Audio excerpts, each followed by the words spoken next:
Hello students, good evening. I hope आप सभी अच्छे होंगे और आज त्यौहार का एंजॉय भी कर रहे होंगे। जैसे कि आप लोगों ने पहले वीडियो पे काफ़ी अच्छा प्यार दिया और लाइक्स भी आए आपके और आपने व्यूज़ भी दिया, तो मैं आपसे बहुत ही उम्मीद रखता हूँ क्योंकि आप लोगों के लिए ये सारे कोर्सेज़, ये सारे सिलेबस, ये जो भी टॉपिक्स आती हैं वो सब आप लोगों के लिए रहती हैं। तो उसी टॉपिक में से आज हमने क्लास 11th की मैथ्स के पहला चैप्टर सेट्स को लिया है और आई होप ये चैप्टर आपके लिए हेल्पफुल होगा और आप लोग एंजॉय करेंगे इस वीडियो को देखकर।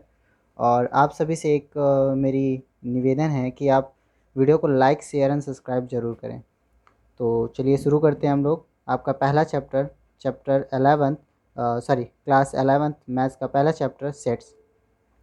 जैसे कि आप लोगों ने बचपन में या फिर आपके जीवन में बहुत से ऐसे इवेंट्स आए होंगे, ऐसी घटनाएं आई होंगी जहाँ पे आप लोगों ने सेट शब्द का यूज किया होगा। जैसे कि हम लोग जो सेट्स देख रहे हैं, इसमें जो एस है, अगर वो एस हटा दिया जाए तो आपको सेट शब्द मिलेगा और इस सेट शब्द का यूज आपने बहुत से जगह पर यूज किया होगा। जैसे कि आपके टीचर्स आपसे बोलते होंगे कि बेटा पढ़ लो, आपकी लाइफ सेट हो जाएगी। आपके माता पिता कहते हैं कि हाँ, मेरा बेटा कुछ कहीं सेटल हो जाए या फिर सेट हो जाए तो फिर आगे इसके लिए कुछ सोचा जाए। और तमाम चीज़ें थे बचपन में। आपके मम्मी पापा बाल बाल आपके जब कॉम्ब करते रहे होंगे, हेयर जब कॉम्ब करते रहे होंगे, तब भी वहाँ पे आपके बाल को सेट किया जाता था। तो कहने का मतलब सेट, आप लोग हमेशा कुछ ना कुछ सेट सेट मतलब एक तरीके का समूह बना लेने। ठीक है, सेट का मतलब एक क्या था कि समूह बना लेते थे, है ना। अब सिमिलरली यहाँ पर भी सेट्स का मतलब होता है समुच्चय। सेट्स का मतलब क्या होता है? समुच्चय। यानी अगर हम लोग उसकी हिंदी में डिफिनेशन की बात करें तो जब हम लोग किसी ऑब्जेक्ट को या फिर किसी एलिमेंट को जब हम लोग डिफ़ाइन करके, वेल डिफ़ाइन करके उसको रखते हैं, तो वही हमारा क्या कहलाता है? सेट्स कहलाता है। और हम लोग इसकी डिफिनेशन की, मूल डिफिनेशन की बात करें तो कहेंगे हम लोग कि जो collection of well defined object और elements. What is sets? Set क्या होते हैं? सेट होते हैं collection of well defined object और एलिमेंट्स। ठीक है, आई होप आप लोग को समझ में आ रहा होगा। और मैं आपसे ये भी कहना चाहता हूँ कि आप लोग का, जैसे कि हम लोग पहला चैप्टर स्टार्ट कर रहे हैं, कुछ बच्चों के तो आधे से ज़्यादा सिलेबस कंप्लीट हो चुके होंगे और कुछ बच्चों के जो सिलेबस नहीं कंप्लीट हुए होंगे, तो वो कॉपी और पेन लेके बैठे जहाँ पे वो इस चैप्टर को दोबारा रिवाइज कर सकते हैं और क्या कहते हैं कि अपनी फ्यूचर के लिए इसको काम में ला सकते हैं। क्योंकि हमने जो ये टॉपिक चुना है और जो हमने सिलेबस आपका बनाया है बच्चों, बहुत ही सिंपल वे में, जो कि आपको बहुत अच्छे से समझ में आने वाला है और ये आपके आगे चल के एग्ज़ाम्स में बहुत ही हेल्पफुल होगा। तो जैसे मैंने आप लोग को बताया कि जो सेट्स होता है वो क्या होता है? Collection of well defined object और एलिमेंट्स। ठीक। अब आप कहोगे कि sir what is well defined object? तो मैंने आप लोगों के लिए एक एग्जांपल रखा है, जैसे कि सेट ऑफ मंथ। अगर आप लोग बात करें सेट ऑफ मंथ का मतलब, तो जनवरी, फरवरी, मार्च, अप्रैल, मई, जून, so so on to till दिसंबर। जैसे कहने का मतलब ये है कि वो सेट, वो समूह जो आपके लिए ही नहीं, जो यूनिवर्सली हो। ठीक है, जो कैसा हो? यूनिवर्सली हो। जैसे कि अगर हम मंथ की बात करें तो मंथ, आप अपने लिए भी मंथ यही बोलोगे, कहीं के भी बारे में बात करोगे, चाहे ऑल ओवर वर्ल्ड बात करोगे, तो मंथ मतलब यही 12 मंथ होते हैं जिनको हम लोग जनवरी, फरवरी, मार्च, अप्रैल, मई, जून, जुलाई, अगस्त, सितंबर, अक्टूबर, नवंबर, दिसंबर कहते हैं। सिमिलरली अगर मैथ्स की लैंग्वेज में हम बात करें तो set of all natural number. भाई आपके मैथ में नहीं, जहाँ पर भी मैथ्स पढ़ाई जाती होंगी हर जगह तो एक ही चीज़ें होंगी ना, 1 to इनफाइनाइट। भाई जो नेचुरल नंबर की डिफिनेशन होती है वो क्या होता है? All counting numbers. जितने भी हमारे काउंटिंग नंबर्स होते हैं वो सारे क्या कहलाते हैं? नेचुरल नंबर कहलाते हैं। तो ये सिर्फ आपके लिए नहीं है, हर जगह के लिए यही रूल होगा, हर जगह यही कहा जाएगा। ठीक है, फिर आती है बात कि सर आपने ब्रैकेट लगाया हुआ है। यस, हमने ब्रैकेट लगाया हुआ है और जो ब्रैकेट के अंदर लगा जाता है उसको हम लोग क्या कहते हैं? तो उसको हम लोग कहते हैं कि जो the object in set are called its member और एलिमेंट। जो ऑब्जेक्ट हमारे सेट्स में होते हैं, ठीक है, उनको हम लोग मेंबर, सदस्य या फिर एलिमेंट कहते हैं। ठीक है, जो जो ऑब्जेक्ट में जो चीज़ें लिखी जाती हैं, जो जैसे भी मैंने कहा ना कि वेल डिफाइंड ऑब्जेक्ट और एलिमेंट, तो ऑब्जेक्ट जो होता है वो क्या होता है? वो क्या कहलाता है? मेंबर या एलिमेंट कहलाता है। ठीक है, एग्जाम्पल के लिए मैंने आपको लिख के रखा है ए, और इसको हमने कर्ली ब्रैकेट में ए बी सी डी रखा है। ठीक है, तो जो ए बी सी डी है वो हमारा क्या है? एलिमेंट है या फिर ऑब्जेक्ट है, मेंबर है। ओके, नाउ नेक्स्ट टॉपिक हमारी क्या है कि नोटेशन ऑफ सेट। अब हमें ये मालूम हो गया कि सेट्स क्या होते हैं, सेट्स हम लोग किसे कहते हैं, ठीक है। तो अब हमें ये भी मालूम होना चाहिए कि हम लोग जो नोटेशन ऑफ सेट होता है उसको कैसे इंडिकेट करते हैं। तो आप लोगों ने बहुत सी क्लासेस में देखे रहे होंगे, पिछली क्लासेस में किसी को एन से, किसी को ए से, किसी को बी से, किसी को सी से इंडिकेशन कराते हैं, और वही इंडिकेशन क्या कहलाता है, नोटेशन ऑफ सेट। ठीक है, क्या कहलाता है, नोटेशन ऑफ सेट। ये क्या होते हैं, ये capital letter is usually used to denote और रिप्रेजेंट अ सेट। ठीक है, जब हम लोग बात करें तो वो हमेशा कैपिटल लेटर में हम लोग इसको डिनोट करते हैं, जैसे ए टू जेड अल्फ़ाबेटिकल जो होते हैं हमारे, वो हमेशा कैपिटल अल्फ़ाबेट में हम लोग इसको यूज करते हैं। तो आगे बढ़ते हैं। आगे बढ़कर हमने जब देखा कि हम लोगों ने ये देखा कि आप लोगों ने, जैसे मैंने अभी बताया कि क्लास 9th 10th या फिर और अदर क्लासेस में आपने कहीं ना कहीं देखा होगा ऐसे सेट्स। तो उसके कुछ स्टैंडर्ड सेट्स हैं जो कि ऑलरेडी गिवन है, जिसको हम लोग डिफाइन करते हैं, जैसे एन। तो एन किसको इंडिकेट करता है, एन हमारा क्या करता है, set of natural numbers. Example में मैंने लिख दिया है 1 2 3 4 एंड टिल इनफाइनाइट। ठीक है, फिर आता है डब्ल्यू। डब्ल्यू क्या होता है, सेट ऑफ होल नंबर्स। क्या होते हैं, सेट ऑफ होल नंबर्स, जैसे कि 0 1 2 टिल इनफाइनाइट। आपको ये मालूम है ना कि जो नेचुरल नंबर होते हैं, अगर उसमें हम लोग 0 लगा देते हैं तो वो हमारे क्या बन जाते हैं, होल नंबर बन जाते हैं। फिर हमारी नेक्स्ट टॉपिक जो आती है वो आती है जेड और आई। अब ये जेड और आई क्या होता है, जेड क्या इंडिकेट करता है, जेड या आई क्या इंडिकेट करते हैं, set of all integers. Set of all integers, आपको मालूम है, आप लोग को इंटीजर्स पढ़ाया गया होगा, पॉजिटिव निगेटिव। तो जो पॉजिटिव और निगेटिव दोनों मिलकर बना रहे हैं उसको हम लोग क्या इंडिकेट करते हैं, जेड और आई से। क्लियर है, चलिए नेक्स्ट क्यू। क्यू क्या इंडिकेट करता है, सेट ऑफ रेशनल नंबर। और एग्जांपल्स में मैंने, हाँ देखिए आप लोग, बेटा आप लोग नोट करते चलिएगा, क्योंकि हमने सारे एग्जांपल्स और सारे डिफिनेशंस बाकायदे लिख के रखे हैं। तो और अगर आपके पास इनफ टाइम ना हो तो आप इसको स्क्रीनशॉट ले सकते हैं, स्क्रीनशॉट लेकर लिख सकते हैं बात के लिए। चलिए आगे हम लोग देखते हैं ई। ई कैसे, ये ई क्या हमें शो करता है, set of even integers. Like even integer मतलब आपको मालूम होगा इवन और ऑड नंबर, या तो इवन क्या होते हैं, जो 2 से डिविजिबल होते हैं। तो हम लोगों ने क्या दिखा कि जो 2 से डिविजिबल हैं उस नंबर को हमने लिख दिया, वो चाहे पॉजिटिव में हो चाहे निगेटिव में हो। फिर आते हैं ओ। ओ क्या होते हैं, सेट ऑफ ऑड नंबर। जैसे कि अभी ई से हमने क्या देखा, इवन नंबर, और ओ से ऑड नंबर। सिमिलरली जैसे इवन नंबर में हम लोगों ने 2 से डिविजिबल वाले नंबर लिए थे, यहाँ पे वो नंबर लेंगे जो 2 से डिविजिबल नहीं होते। आगे बढ़ते हैं, तो आगे आता है हमारा आर। तो ये क्या होते हैं, सेट ऑफ रियल नंबर्स। देखिए रेशनल नंबर में मत चले जाइएगा, क्योंकि हम लोगों ने रेशनल नंबर को किससे इंडिकेट किया, क्यू से इंडिकेट किया है। ठीक है, और हम लोग आर से किसको इंडिकेट करेंगे, सेट ऑफ रियल नंबर्स। जो रियल नंबर्स होते हैं हमारे, वास्तविक संख्याएं जो होती हैं, उनको हम लोग किससे इंडिकेट करते हैं, आर से इंडिकेट करते हैं। हमने इसका भी एक एग्जांपल लेके रखा है, x, where x is a rational number और इरेशनल नंबर। ठीक है, तो वो रियल नंबर का मतलब हो गया कि वो रेशनल भी हो सकते हैं और इरेशनल भी हो सकते हैं। ओके बच्चों, आप लोग को यहाँ तक समझ में आया ना। अगर नहीं आया तो इसको एक बार रिवाइज करिएगा, और मैं आज अपनी आपको डिस्क्रिप्शन में मेरा इंस्टा आईडी मिल जाएगी, आप लोग वहाँ पर कोई भी प्रॉब्लम्स हो आप हमसे पूछ सकते हैं। Now our next topic is application of symbol epsilon and epsilon not.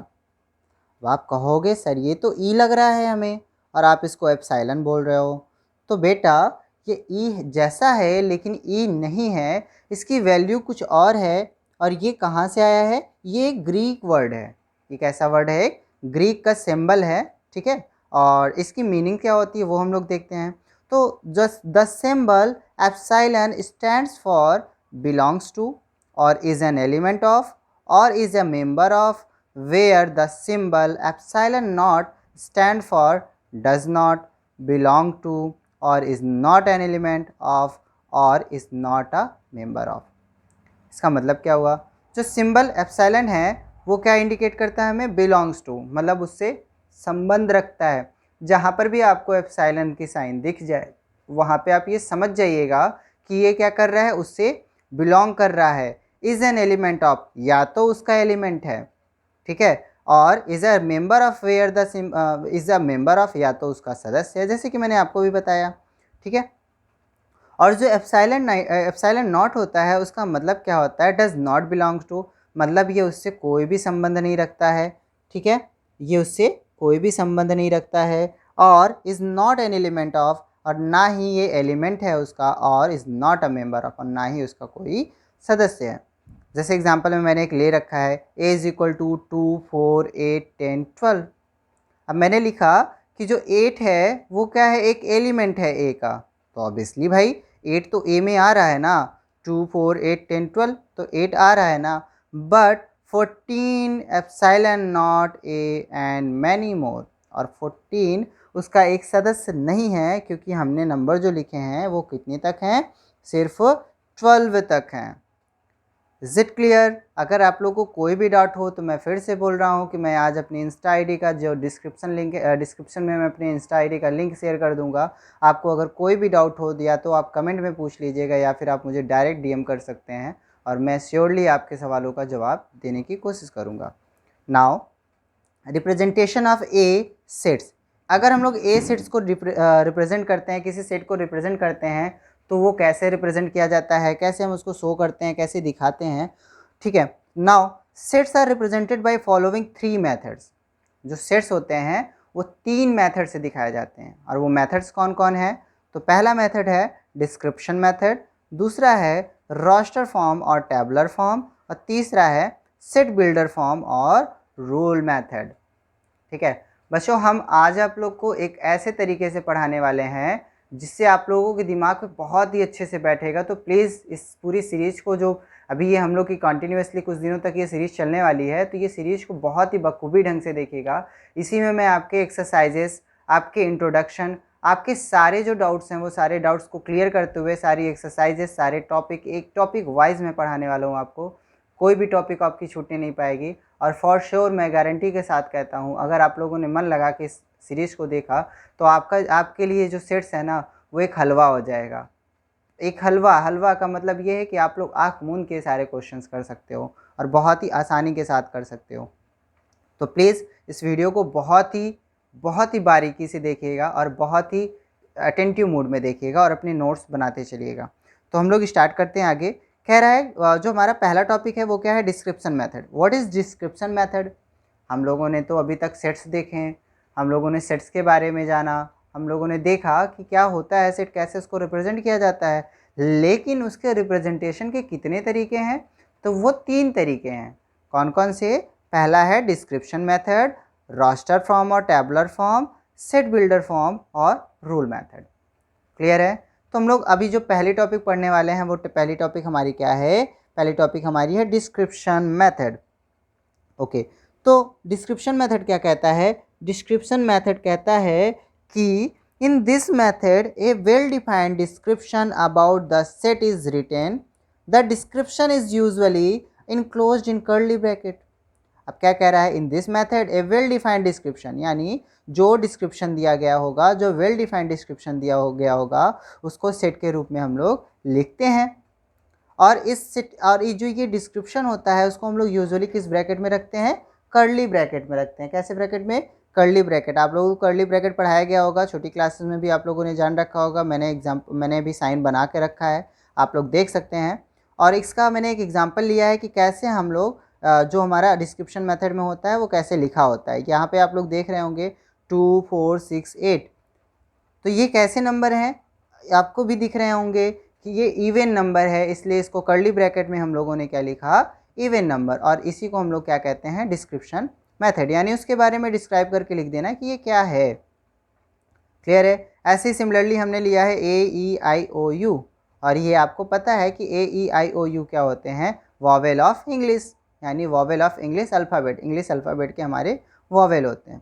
Clear है बच्चों? आप लोग प्लीज़, मैं फिर से बोल रहा हूँ, आप लोग नोट्स बनाते चलिएगा। आप लोग वीडियो को पॉज करके आप लोग स्क्रीनशॉट ले सकते हैं, या फिर अगर डायरेक्ट नोट्स बना रहे हैं तो डायरेक्ट नोट बना सकते हैं। ठीक है, तो आगे चलते हैं हम लोग। हमारा जो दूसरा रिप्रेजेंटेशन का तरीका है वो है रोस्टर फॉर्म और टैबुलर फॉर्म। अब रोस्टर फॉर्म और टैबुलर फॉर्म क्या होते हैं? रोस्टर फॉर्म क्या होता है? Roster form, in this method of representation of a set the element of the set are represented by commas. जो एलिमेंट होते हैं उसको हम लोग किसके माध्यम से रिप्रेजेंट करते हैं? कॉमा के माध्यम से करते हैं। आइए हम लोग इसका एक एग्जांपल देखते हैं तो आपको बखूबी समझ में आएगा। ठीक है, अभी मैंने बताया कि जो है इनको हम लोग किससे रिप्रेजेंट करते हैं, कॉमा से रिप्रेजेंट करते हैं। और ये भी जो है ये भी किसके अंदर लिखे होते हैं, कर्ली ब्रैकेट के अंदर लिखे होते हैं। किसके अंदर, कर्ली ब्रैकेट के अंदर। मैंने एग्जांपल ले रखा है, कह रहा है set of odd positive integers less than 10 can be represented as. आपको ये मालूम है ना बेटा कि जो हमारे ऑड नंबर्स होते हैं वो होते हैं 1 2 3 5 7 9। तो ये हमारे कैसे नंबर है, ऑड नंबर है। और हमारे क्वेश्चन ने कहा है कि ऐसे ऑड नंबर लेना है जो कि 10 से कम हो। तो 10 से कम क्या होंगे, 1 2 1 3 5 7 एंड 9। और इसको हम लोगों ने क्या किया है, कर्ली ब्रैकेट में कर दिया है। तो ये हमें क्या बता रहा है कि कौन से फॉर्म में है, टैबुलर फॉर्म में है। कैसे फॉर्म में है, टैबुलर फॉर्म में। क्लियर है। एक और एग्जांपल लिया है मैंने, set of all even natural number. तो set of all even natural number क्या है, हमारे नेचुरल नंबर्स तो इनफाइनाइट तक हैं।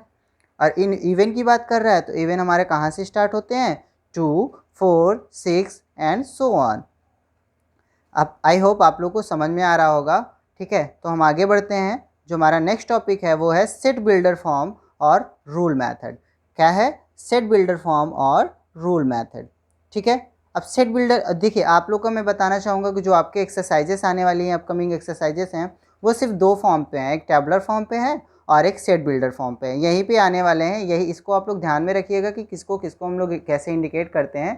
तो हमारा जो आगे की एक्सरसाइजेस हैं वो आराम से हम लोग सॉल्व कर सकते हैं। तो जो सेट बिल्डर फॉर्म और रूल मेथड, ये क्या होते हैं, in this method we write a variable say x. ऐसा वेरिएबल लेते हैं जिसको हम लोग क्या कहते हैं, एक्स कहते हैं, रिप्रेजेंटिंग एनी एलिमेंट और member of the set, put the vertical. ठीक है, क्या करना है कि वर्टिकल लगा दीजिए और the colon which stand for words such that.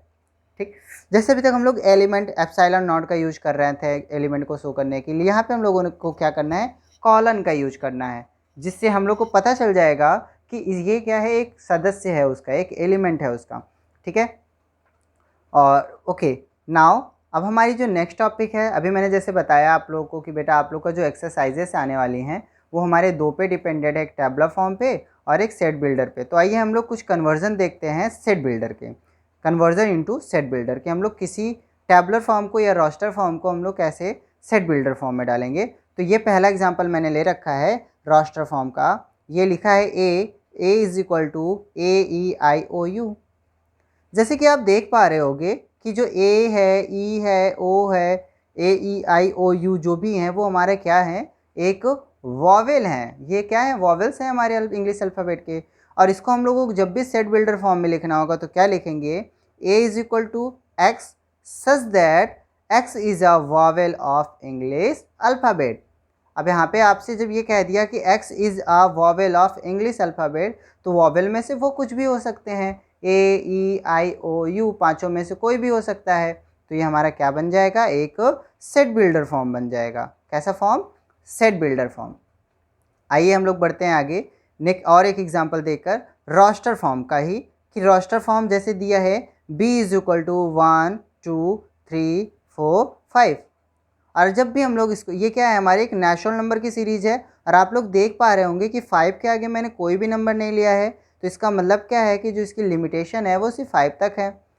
तो हम लोग इसको कैसे लिखेंगे कि b is equal to x such that x is a natural number and 1। क्योंकि भाई देखो नेचुरल नंबर तो आपने दिखा दिया, लेकिन यहाँ पे कंडीशन है ना कि वो 5 से ज़्यादा नहीं है। तो हम लोग क्या लिखेंगे, 1 मतलब जो हमारा x की वैल्यू होगी वो क्या होगी, ग्रेटर देन 1 और इक्वल, और लेस देन 5 और इक्वल। कहने का मतलब ये है कि 1 से लेकर 5 तक की हमारी वैल्यू आएगी। क्लियर है। जैसे कि बच्चों अभी तक हम लोगों ने काफ़ी कुछ जान लिया और उसका अब हम लोग को इम्प्लीमेंट करने की ज़रूरत है। हम लोगों ने अभी जाना कि सेट क्या होते हैं, सेट के फॉर्म्स कैसे होते हैं, उनको रिप्रेजेंट करने के तरीके कैसे होते हैं। तो जो हमारी पहली एक्सरसाइज है, एक्सरसाइज 1.1, वो जितनी चीज़ें अभी तक मैंने आप लोग को समझा रखा है, जितनी चीज़ें आप लोग को बता रखा है, वो सारी चीज़ें पे, उन्हीं सारी चीज़ों पे डिपेंडेंट हैं। तो आइए हम लोग क्वेश्चन स्टार्ट करते हैं।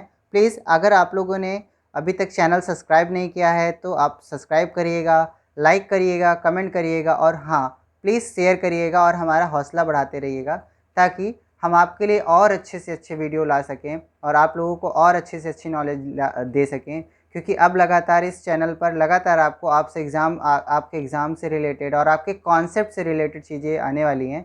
तो प्लीज़ आप फॉलो, शेयर, लाइक ज़रूर करते रहें।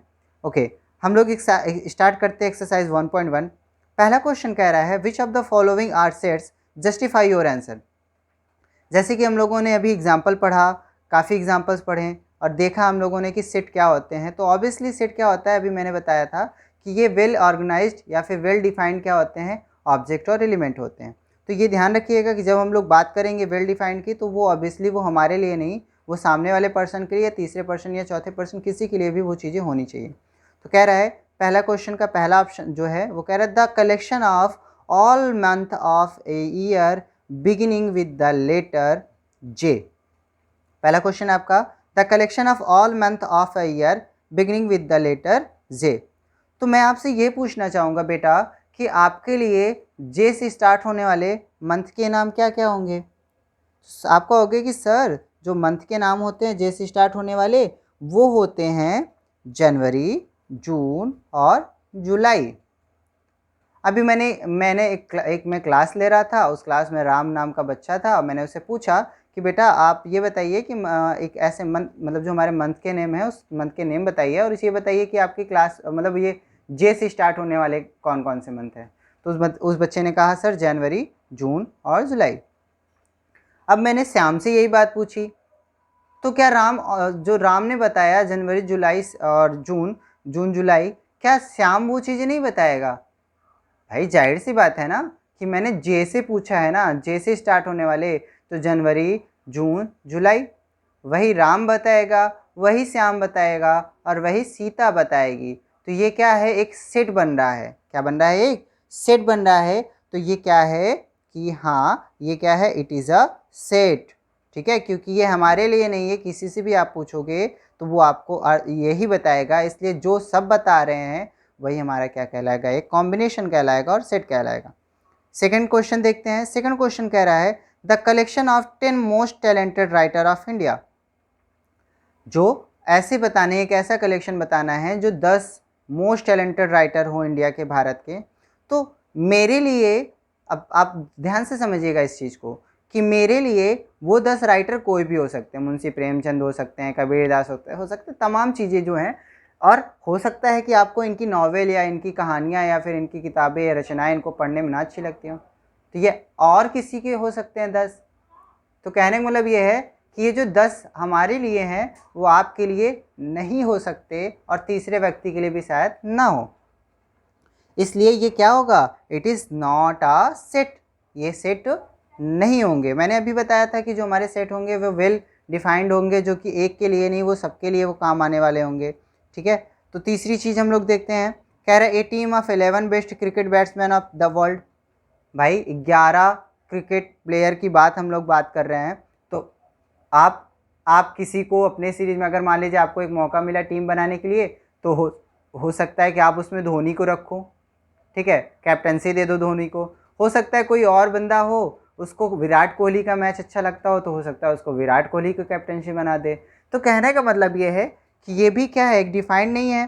तो ये भी कैसा है, it is not a set, ये भी हमारा सेट नहीं है। नेक्स्ट हमारा क्वेश्चन है, कह रहा है कि the collection of all boys in your class. ठीक है, जो कलेक्शन है जितने भी आपके क्लास में बच्चे हैं उनका उनके अगर आपको कलेक्शन बनाना हो तो क्या होगा। तो भाई आपके क्लास के जो बॉयज़ हैं वो आपके क्लास में है ना। ऐसा तो नहीं है कि अगर मैं जा रहा हूँ देखने तो आपके क्लास में बॉयज़ थे, कोई बाहर वाला आया तो क्लास में बॉयज़ नहीं है, किसी और ने आया तो वो भी कह रहा है कि बॉयज़ नहीं है। तो ऐसा तो पॉसिबल नहीं है। तो कहने का मतलब अगर मैं आपके पर्टिकुलर क्लास की बात कर रहा हूँ और बॉयज़ की बात कर रहा हूँ, तो जाहिर सी बात है कि आपकी क्लास में बच्चे हैं और एक ये क्या होगा, एक ये होगा, इट इज़ अ सेट। ये हमारा क्या होगा, सेट होगा। फिर नेक्स्ट टॉपिक है, नेक्स्ट क्वेश्चन है the collection of all natural number less then 100। जो हमारे नेचुरल नंबर्स होते हैं, यानी ऐसे नेचुरल नंबर जो 100 से कम हो। तो 100 से अगर हम कम की बात करें तो 1 2 3 4 एंड टिल 99। 100 नहीं लेना है क्योंकि उसने कहा है कि 100 से कम लेने हैं।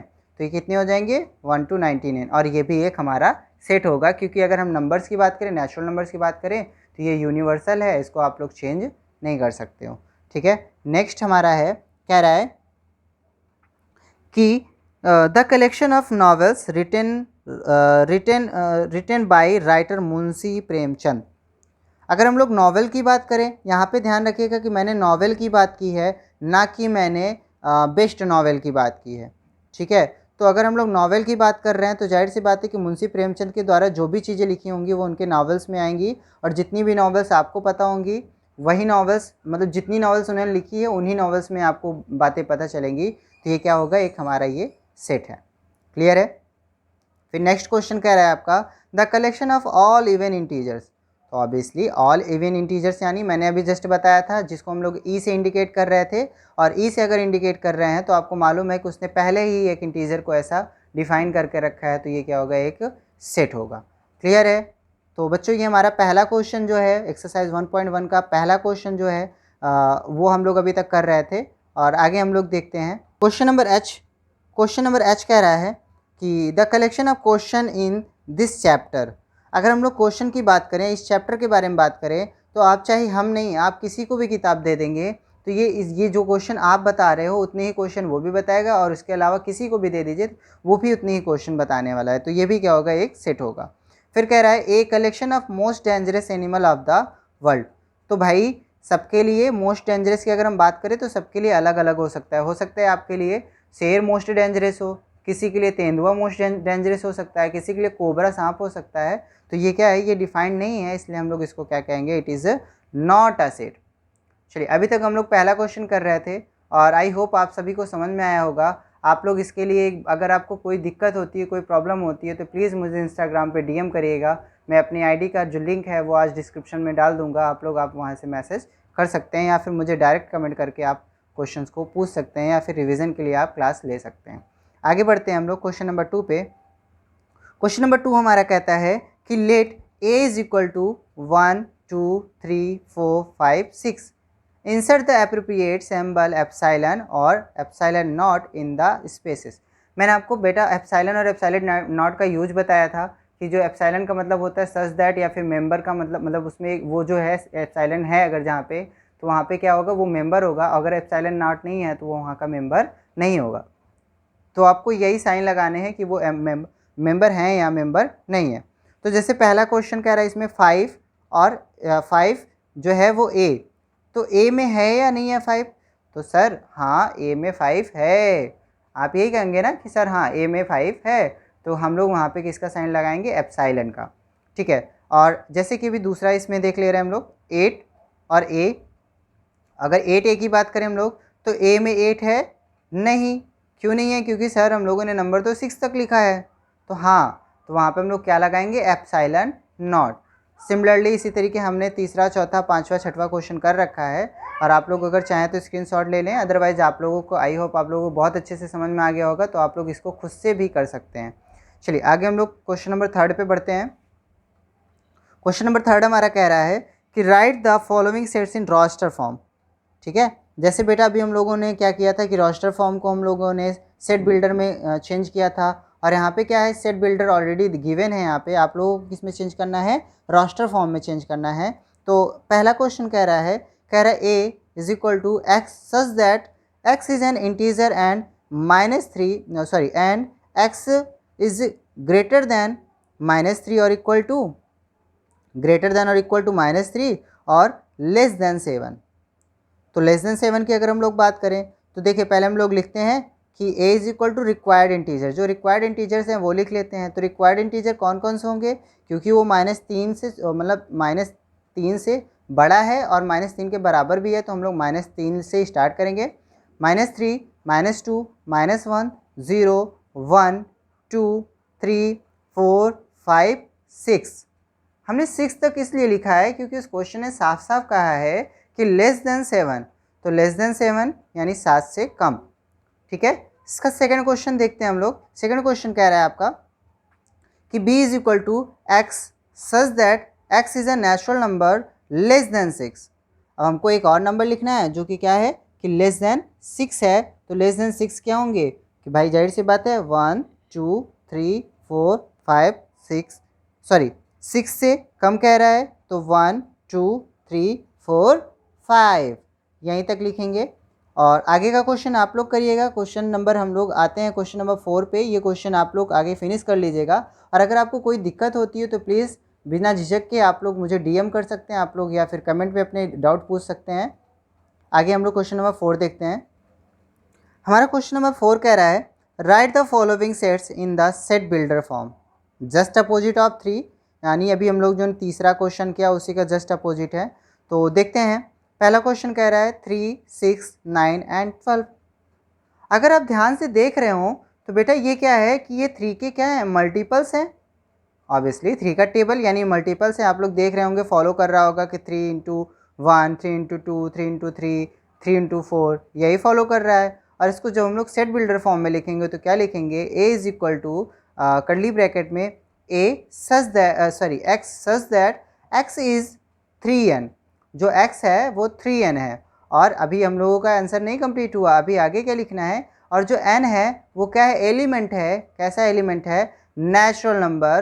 कैसा है, नेचुरल नंबर है, क्योंकि 1 2 3 जो भी लिया हमने नेचुरल नंबर लिया है। और क्या है, एक और कंडीशन फॉलो कर रहा है कि जो x की वैल्यू है वो क्या है, 1 से कम या तो 1 से कम, सॉरी 1 से ज़्यादा या तो 1 के बराबर है, और वो 4 से कम और 4 के बराबर है। इसलिए मैंने वहाँ पे लिखा ना 1 2 3 4। क्लियर है। सिमिलरली इसका मैंने सेकंड क्वेश्चन नहीं लिया है, सेकंड क्वेश्चन आप लोग करिएगा। थर्ड क्वेश्चन मैंने लिया है। थर्ड क्वेश्चन में क्या दे रहा है कि 5 25 125 625। अब ये क्या है, इसमें क्या देख रहे हैं आप लोग, देख रहे होंगे क्या पैटर्न फॉलो कर रहा है। तो आप लोग देखिए, पहला जो नंबर है वो 5 की पावर 1 है, दूसरा नंबर 5 की पावर 2 है, तीसरा नंबर 5 की पावर 3 है, चौथा 5 की पावर 4 है। तो यहाँ पे क्या फॉलो हो रहा है, पावर लग रहा है। तो अगर हम लोग इसको सेट बिल्डर फॉर्म में रखना चाहेंगे तो कैसे लिखेंगे, A is equal to x such that X is equal to, जो ये क्या है 5 की पावर n, जहाँ पर n क्या है, एक एलिमेंट है, नेचुरल नंबर। कैपिटल N मैंने लिखा है, ध्यान रखिएगा। जो स्मॉल n है वो पावर इंडिकेट कर रहा है, और जो कैपिटल N है वो क्या कर रहा है, नेचुरल नंबर को शो कर रहा है। और उसके बाद मैंने एक चीज़ और रखा है कि जो हमारा n है वो 1 के बराबर या तो 1 से बड़ा है, और 4 से छोटा है या तो 4 के बराबर है। क्लियर है। हम लोग आगे बढ़ते हैं क्वेश्चन नंबर 5। क्वेश्चन नंबर 5 हमारा क्या कह रहा है, क्वेश्चन नंबर 5 कह रहा है list all the element for the following sets. यहाँ पे एलिमेंट लिखने हैं कि ये जो फॉलोइंग सेट्स हैं, लाइक सिमिलरली अगर हम लोग बात करें कि जैसे अभी हम लोगों ने पहला क्वेश्चन नंबर 3 किया था, वैसे यहाँ पर भी करना है। उसी तरीके हमारे सेट्स में दिए गए हैं, सेट बिल्डर फॉर्म में दिया गया है, इसको हम लोग को कन्वर्ट करना है किसमें, एक तरीके से रोस्टर फॉर्म में करना है। तो क्वेश्चन कह रहा है कि A is equal to x such that x is an old number x is an odd natural number a। अगर हम लोग इसको कन्वर्जन करते हैं तो क्या होगा, a इज इक्वल टू, भाई क्या कह रहा है, x is an old natural number, odd natural number. तो ऑड मतलब जो 1 जो क्या कहते हैं 2 से डिविजिबल ना हो। और यहाँ पे हमने नंबर लेके रखा है 1 3 5 7। ठीक है। तो a इज इक्वल टू क्या हो जाएगा, 1 3 5 7 एंड सो ऑन। और यहाँ पे कोई लिमिटेशन नहीं दी गई, इसलिए हम इसको इनफाइनाइट नंबर तक ले जा सकते हैं। ठीक है प्यारे बच्चों, आप लोग को समझ में आ रहा होगा आई होप। और आगे बढ़ते हैं हम लोग। क्वेश्चन नंबर 2 कह रहा है कि a is equal to x such that x is an integer. x क्या है, एक इंटीजर है, और -1/2 से छोटा है, बड़ा है, और क्या कहते हैं 9/2 से छोटा है। जो हमारे x की वैल्यू है वो क्या है, -1/2 से बड़ी है और 9/2 से छोटी है। तो हम लोगों ने देखिए नंबर लिखा है कि a इज इक्वल टू 0। अगर -1 की हम लोग बात करें तो -1/2 क्या होता है, ये कहीं हम लोगों का क्या कहते हैं ये जो आएगा हमारी वैल्यू वो हाफ के बराबर है, यानी आधी है। तो हम लोग 0 से लेंगे, और वो माइनस में था इसलिए हम लोग 0 से लेने वाले हैं। तो 0 1, क्योंकि देखिए -1/2 है, वो 0 और 1 के बीच में आएगी, है ना। 0 और 1 के बीच में कहीं -1/2 आने वाली है। तो हम लोगों ने -1/2 नहीं लिया है। क्यों नहीं लिया है, क्योंकि उसने कहा है कि उससे क्या है, x जो है उससे बड़ी है, तो उससे बड़ी क्या हो जाएगी, 0 हो जाएगी। और 1 2 3 4 हमने 4 तक ही नंबर लिया है, क्योंकि उसमें 9/2 जो है वो 9/2 को अगर हम लोग डिवाइड करेंगे तो वो 4.5 आएगा, जो कि 4 और 5 के बीच में होगा, ठीक है। लेकिन उसने कहा है कि 4 जो 9/2 यानी 4.5 से कम होना चाहिए, इसलिए हम लोगों ने नंबर 4 तक ही लिया है। अब आगे का question number 4 and question number 6 मैंने मेंशन किया है, आप लोग इसको नोट करना चाहें तो नोट कर लेंगे, वीडियो को पॉज करके आप लोग नोट कर लीजिएगा। आगे हम लोग क्वेश्चन नंबर 6 पे चलते हैं।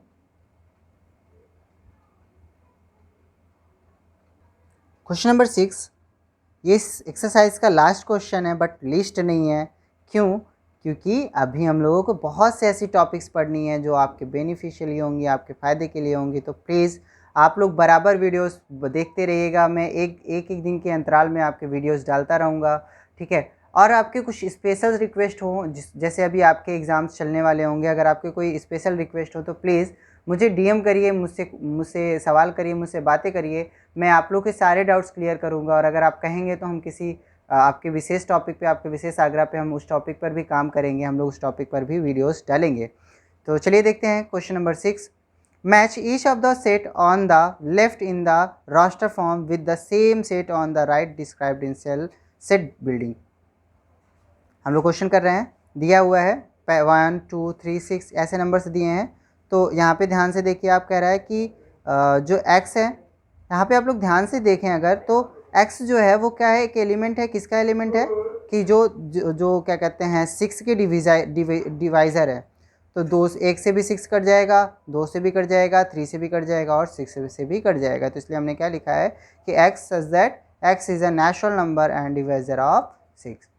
इसी तरीके मैंने आपके क्वेश्चंस कर दिए हैं और आई होप आप लोग को ये सारे क्वेश्चंस के जवाब मिल जाएंगे। और जो भी आपके क्वेश्चंस हैं, जो भी आपके डाउट हैं, आप हमें डीएम करके पूछ सकते हैं, ठीक है। आपके सारे डाउट्स क्लियर करे जाएंगे। आप हमें अपने मैसेज कर सकते हैं, हमें अपने इंस्टा आईडी का जो भी हमारे आईडी का लिंक है वो मैं आज डिस्क्रिप्शन में शेयर कर दूँगा। आप हमें कमेंट कर सकते हैं, आप हमसे सारे क्वेश्चंस पूछ सकते हैं, जो भी आपके डाउट्स हैं वो हमसे क्लियर कर सकते हैं। Thank you. और please once again don't forget to like, subscribe and follow. Thank you and thank you so much.